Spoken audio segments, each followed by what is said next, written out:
Okay, so when you first get into preparedness, this is what you're going to see. You're going to need at least 5 years worth of food stored. And not only that, you're going to need to store 5,000 gallons of water or so. And on top of that, you're going to need to have a water catchment system for when that water runs out. And don't forget, you need a bug out bag for every member of your family, a lights out kit, a generator and or a battery bank of some sort, a car safety kit, and a first aid kit that covers everything from a small scratch to a severed leg. And oh yeah, we need bug-in bags just in case everyone in your home is in different places.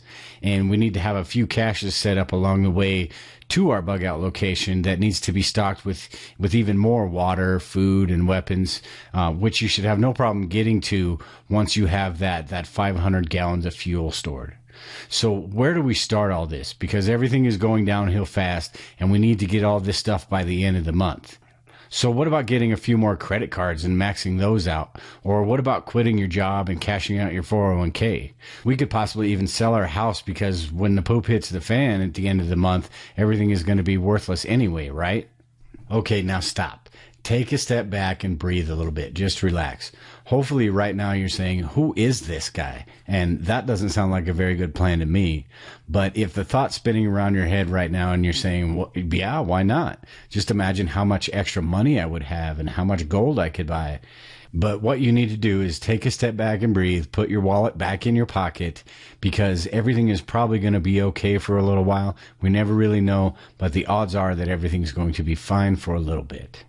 Now, that being said, if you're absolutely certain that the end of the world as we know it is going to be in the next 30 days, and by absolutely certain, I mean that you saw on the news that an asteroid the size of a football field was going to hit Mexico and that we're all hosed, well, in that case, sure, do what you have to do.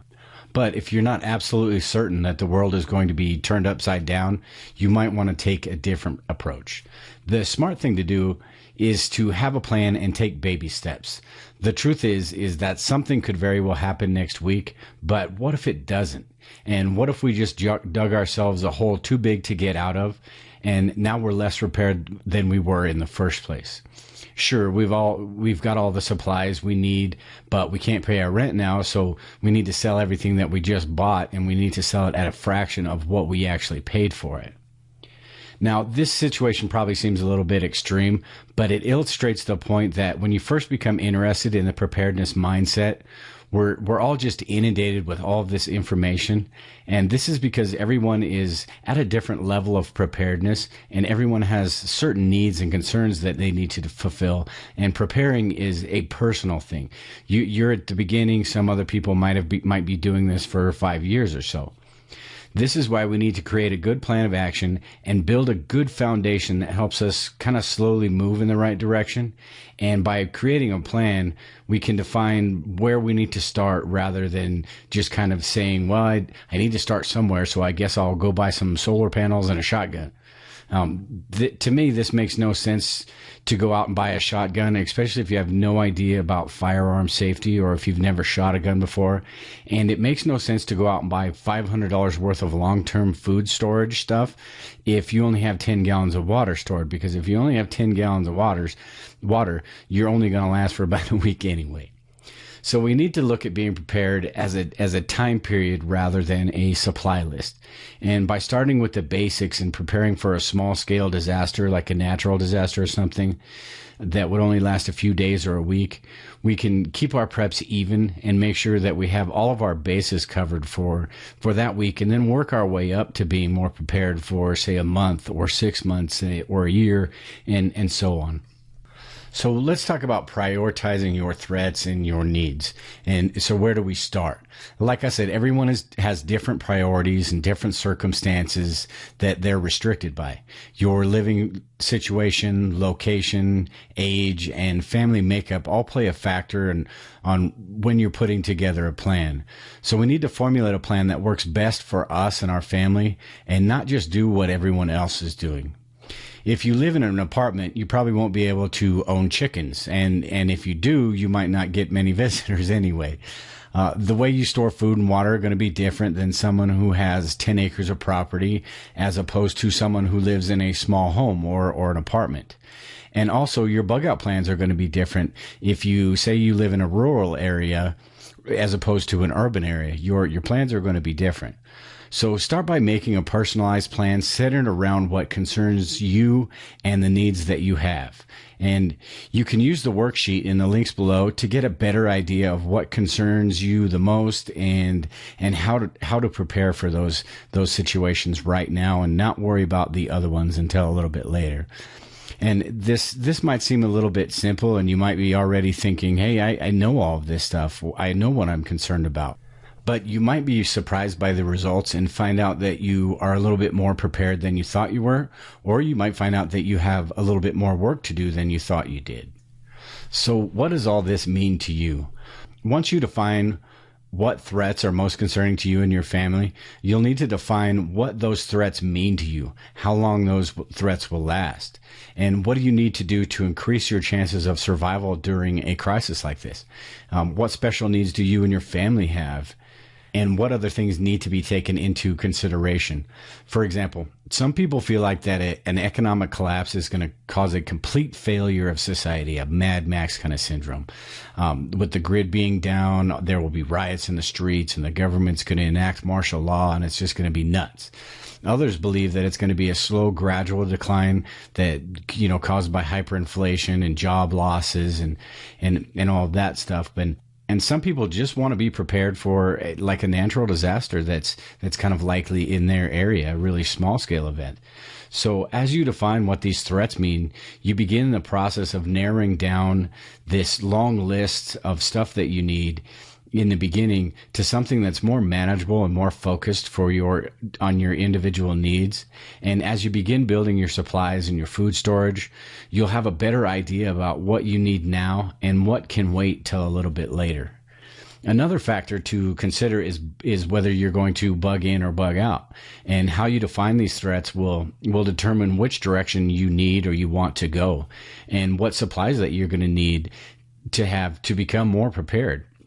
Like I said, if you live in a rural area, you might not be as concerned about bugging out. But if you live downtown next to a Walmart or something like that, you might have to have an escape plan and practice that plan, and maybe even a few different plans and practice those all the time, kind of like a fire drill. And as you define these threats, you also need to take into consideration your family and what threats they feel are the most probable. Their point of view might be a little bit different than yours, and having everyone on the same page will only help during your journey to preparedness. And unfortunately, some people just don't want to be bothered by this, and some people are forced to kind of go it alone with preparedness. This could be because some people just don't want to look at the situations we face realistically because it scares them too much, or someone just kind of rolls their eyes at you and wants nothing to do with this and thinks that you're just kind of flat out crazy. This is another reason why it's kind of smart to start small and work your way up, because these people are far more likely to quote unquote appease you if you explain that you just want to be ready if the power goes out for a few days or something like that. And as you begin to become more prepared, hopefully that light goes on in their head and they say, hey, this person really isn't as crazy as I thought he was after all. So your personal and family needs.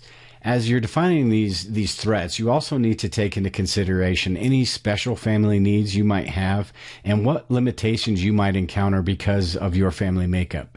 Your food storage plans will be different if you have an infant than they will be if it's just you and your spouse.